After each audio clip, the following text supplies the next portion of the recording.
오늘부터 이제 그 로마서의 말씀을 함께 새벽마다 묵상하게 되었습니다. 로마서는 사도 바울이 3차 선교 여행 때 이제 고린도에 머물러 있으면서 로마로 가기를 원했으나 갈 수 없는 자신의 상황을 이야기하고 로마에 있는 교회, 로마에 있는 성도들에게 가보지는 못했지만 이 예수 그리스도를 믿는 이 복음의 내용이 뭔지, 그리고 어떻게 살아가야 되는지에 대한 기독교의 가장 중요한 교리 서신으로 그렇게 기록이 되어 있습니다. 오늘 우리가 함께 읽었던 1절부터 7절까지는 그 편지의 서론 부분이 되겠습니다. 그래서 1절에 사도 바울은 자신에 대해서 세 가지로 자신의 그 존재, 정체성에 대한 이야기를 하고 있습니다. 첫 번째는 예수 그리스도의 종 바울, 이렇게 기록을 하고 있습니다. 바울은 자신의 삶의 주체가, 주인이 이제 주님이시다, 그렇게 고백을 하고 있습니다. 또 동시에 사도다, 이렇게 부름을 받았다, 사도로 부름을 받았다, 이렇게 말씀하고 있으면서 사도라고 하는 것은 보냄을 받은 자라고 하는 뜻입니다. 그래서 이 사도로서 자신이 예수 그리스도를 믿는 또 따르는 종으로서 사명이 있다는 것을 이야기해주고 있죠. 그것은 다름 아니라 이 복음을 전파하는 그런 사명입니다. 사도로 부르심을 받아 하나님의 복음을 위하여 택정함을 입었으니, 구체적으로 무엇을 위하여 택함을 받았나? 바로 이 하나님의 복음이라고 이야기를 하고 있습니다.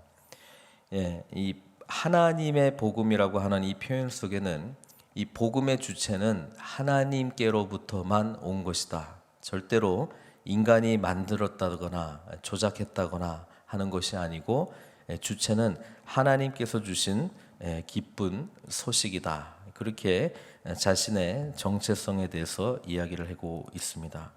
그리고 2절부터 이 복음에 대한 내용을 지금 설명해 주고 있는데, 이 복음은 하나님이 선지자들을 통하여 그의 아들에 관하여 성경에 미리 말씀하신 것이라. 이 복음의 내용은 하나님의 아들에 관한 것이다, 그렇게 2절에 설명을 해주고 있고, 선지자들을 통하여 성경에 미리 약속하신 것이다 라고 말씀하고 있으면서, 그러니까 사도 바울 입장에서 이제 구약 성경의 모든 선지자들을 통해서 주어졌던 하나님의 말씀은 바로 하나님의 아들에 관한 복음의 내용이다, 그렇게 이야기를 해주고 있습니다. 3절, 4절, 아들에 관하여 말하면 육신으로는 다윗의 혈통, 그리고 성결의 영으로는 죽은 자들 가운데서 부활하사 능력으로 하나님의 아들로 선포되셨으니 라고 말하면서 예수 그리스도의 3절은 인성, 그리고 4절은 예수 그리스도의 신성에 대해서 말씀해주고 있습니다. 성경이 말하고 있는 예수 그리스도는 다윗의 후손으로 오게 되어 있죠. 그리고 다윗이 나단 선지자를 통해서 받았던 그 하나님의 약속의 말씀이 사무엘하 7장 12절부터 이렇게 기록이 되어 있는데, 이렇게 이야기하고 있습니다. 내 소환이 차서 내 조상들과 함께 누울 때에 내가 내 몸에서 날 내 씨를 내 뒤에 세워 그의 나라를 견고하게 하리라. 물론 이때 당시에 그 1차적으로는 이제 그 솔로몬과 같은 그런 왕에 대한 이야기들 수 있겠지만, 영원한 나라에 대한 이야기가 나오기 때문에 다른 씨에 대한 이야기를 하고 있다는 것이죠. 그게 다름 아니라 바로 다윗의 혈통에서 난 예수 그리스도. 그래서 마태복음은 1장부터 그 족보를 중요하게 다루고 있습니다.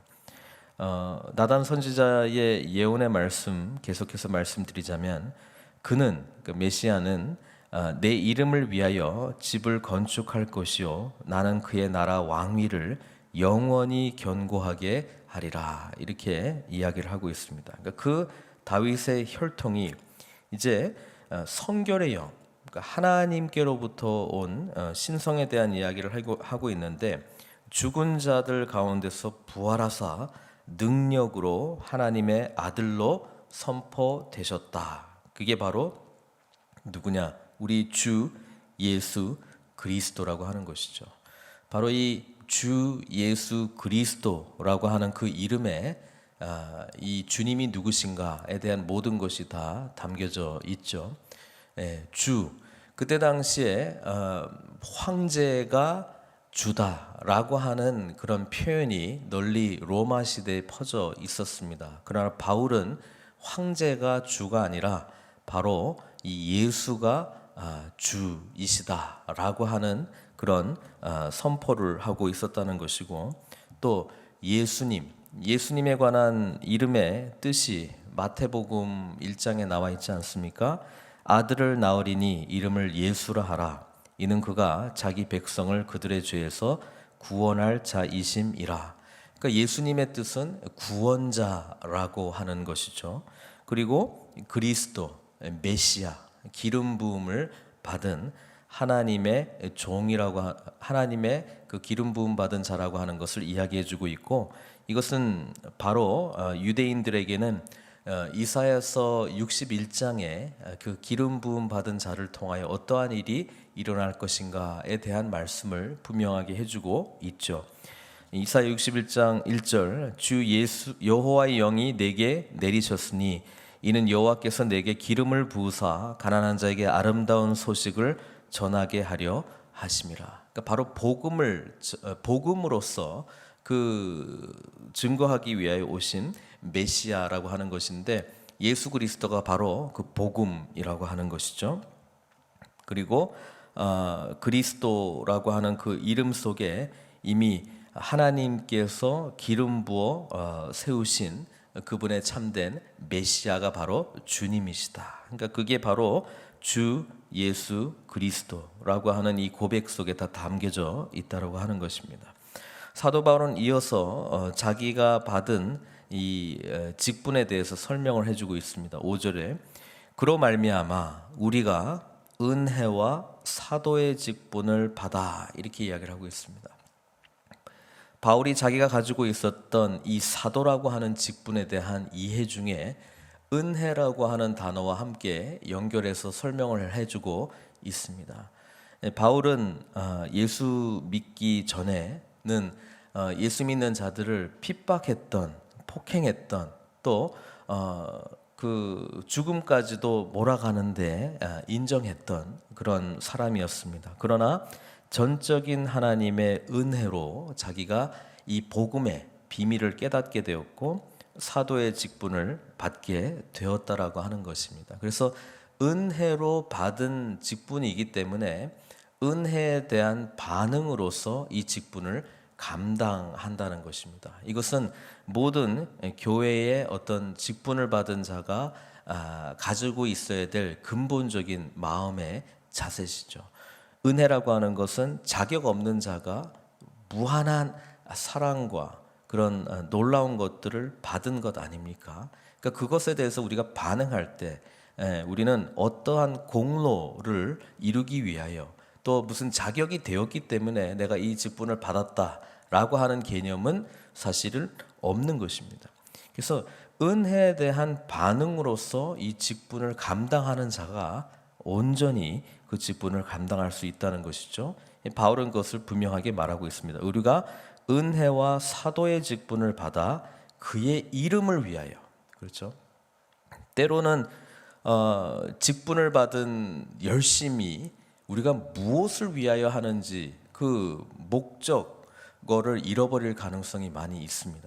늘 그의 이름을 위하여, 주님의 이름을 위하여 우리가 이것을 하고 있는 것인지 아닌지 늘 스스로를 점검할 때 내가 은혜로 반응하는 것인가 아니면 나의 자아의 반응으로 하는 것인가, 그거를 살펴볼 수 있다는 것이죠. 그래서 분명히 그의 이름을 위하여 모든 이방인 중에서 믿어 순종하게 한다.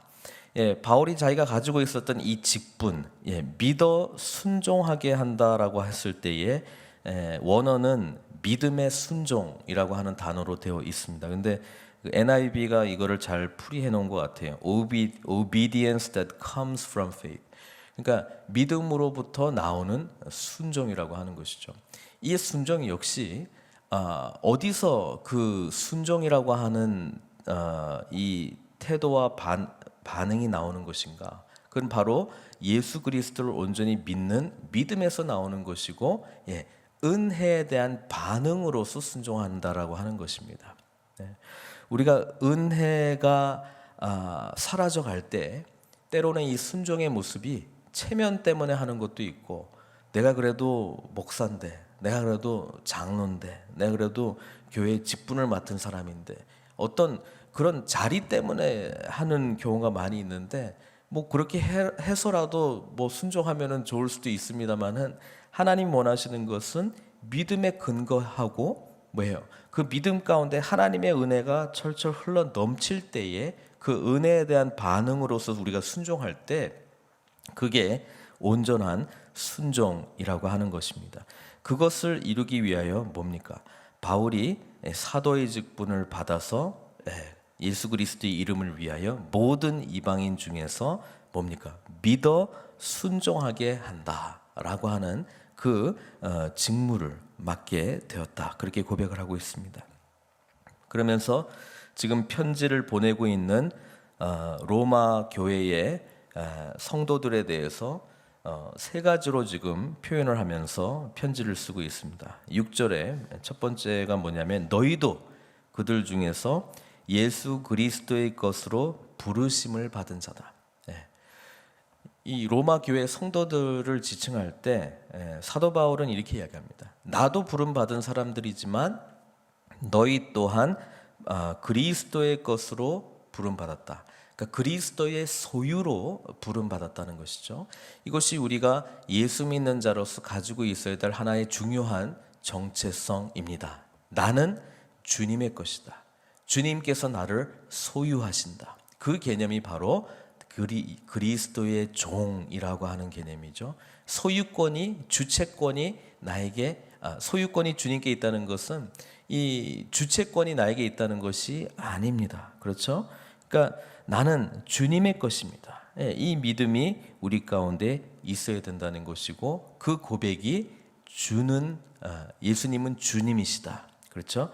주 예수 그리스도, 나의 왕은 주님이시다. 이 고백에 대한 설명이 나는 예수 그리스도의 것이다, 이거죠. 그다음에 7절에 하나님의 사랑을 받은 성도라고 이야기를 표현하고 있습니다. 하나님의 사랑하심을 입은 자, 사랑하심을 입은 자. 우리가 하나님을 믿는다, 그리스도를 나의 구주로 고백을 한다라고 했을 때에 이 하나님의 사랑, 하나님의 이 놀라운 사랑 가운데 내가 있다라고 하는 것을 우리가 인지해야 된다라고 하는 것이고, 세 번째는 성도라고 하는 것입니다. 성도는 거룩한 무리죠. 그러니까 하나님의 거룩함과 같이 우리는 세상에서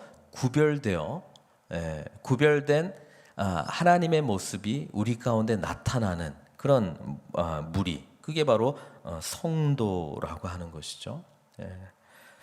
어떤 분들은 뭐 성도는 제일 낮은 거고, 그 다음에 집사고, 그 다음에 뭐 장로고 이렇게 하고 있는데, 성도가 제일 사실 믿는 자들을 지칭하기에 좋은 단어입니다. 거룩한 무리라고 하는 것이죠. 그리고 하나님께서만 이 거룩함을 우리에게 허락하실 수 있기 때문에 우리가 그 거룩한 은혜를 경험하고 또 거룩한 삶을 살려고 할 때 우리는 이미 세상 가운데서 구별된, 세상과는 다른 방식으로 살아가는 그런 공동체가 된다는 것입니다. 이 세 가지 정체성, 이것이 비단 로마 교회 교인들만을 위한 정체성은 아니고 우리가 간직해야 될 정체성인 줄로 믿습니다. 우리는 그리스도의 소유, 우리는 하나님의 사랑을 받는 자, 그리고 우리는 거룩한 무리라고 하는 것을 늘 기억해야 될 줄로 믿습니다. 이 부르심을 받은 모든 자에게 하나님 우리 아버지와 주 예수 그리스도로부터 은혜와 평강이 있기를 원하노라. 이게 여기까지가 이제 인사말인데, 바울은 새로운 기독교적인 인사말을 만들어냈습니다. 그게 무슨 말이냐면, 은혜라고 하는 것은 카리스라고 하는 단어에서 나온 건데, 헬라어로요. 이것이 통상 그때 당시에 인사 방법이었습니다. 은혜가 있을지어다. 그러니까 그 카리스라고 하는 단어로 늘 서로에게 인사를 했고, 평강이라고 하는 것은 샬롬이거든요. 그러니까 이것은 히브리인들 사이의 인사였습니다. 그래서 그때 당시에 로마 시대에 통용되었던 헬라식 인사 그리고 히브리식 인사를 같이 붙여놓은 것이 은혜와 평강인데, 이것이 바울이 편지를 통해서 늘 했던 인사이기도 하고, 그렇지만 이게 동시에 우리들에게는 굉장히 새로운 의미로 변화가 되었다라고 하는 것입니다. 하나님께서 우리에게 주시는 은혜 없이는 우리가 이 예수 믿는 공동체에 들어갈 수가 없다는 것이고, 또 하나는 늘 평강, 예수님께서도 오셔서 우리에게 하나님과 우리와 깨어졌던 그 평강, 그렇죠? 그것을 다시 하나로 되게 하여 주시고, 또 예수님께서 부활하셔서 제일 먼저 선포하셨던 게 이 히브리식 인사이기도 하지만 사실은 평안할지어다, 평안할지어다, 이거를 부활하시고 두 번이나 선포하시면서 부활의 주님과 함께 이 평강, 주님과의 온전한 이 관계가 뭐예요? 완전히 회복되었다라고 하는 것을 선포해주고 있다는 것을 생각해 볼 때, 우리가 늘 서로를 바라보면서 인사하고 기억해야 될 게 이 두 단어, 은혜와 평강이 돼야 된다라고 하는 것입니다.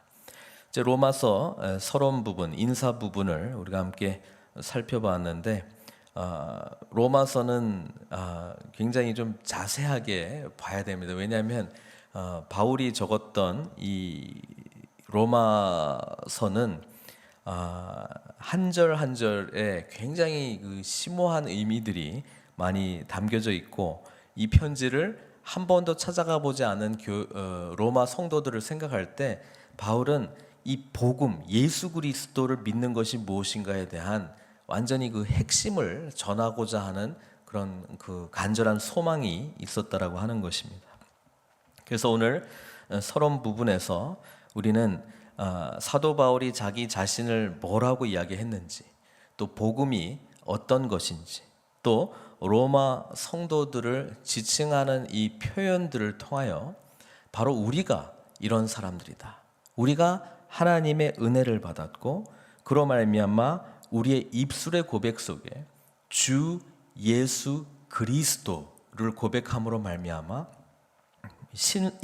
완전한 인간이시고 완전한 하나님이신 그분을 통해서 우리 또한 놀라운 이 부르심에 대한 이야기들이 많이 있는데, 그 직분으로서의 부르심을 받았고, 또 예수 그리스도의 것으로 소유로 우리가 부르심을 받았고, 하나님의 사랑과 은혜 가운데 우리가 부름을 받았고, 또 무엇보다도 거룩한 무리로 부름 받았다는 사실을 잊지 말고, 오늘도 참된 주님의 그런 사랑을 입은 자로서 살아가는 저와 여러분들이 되시기를 주님의 이름으로 축원드립니다.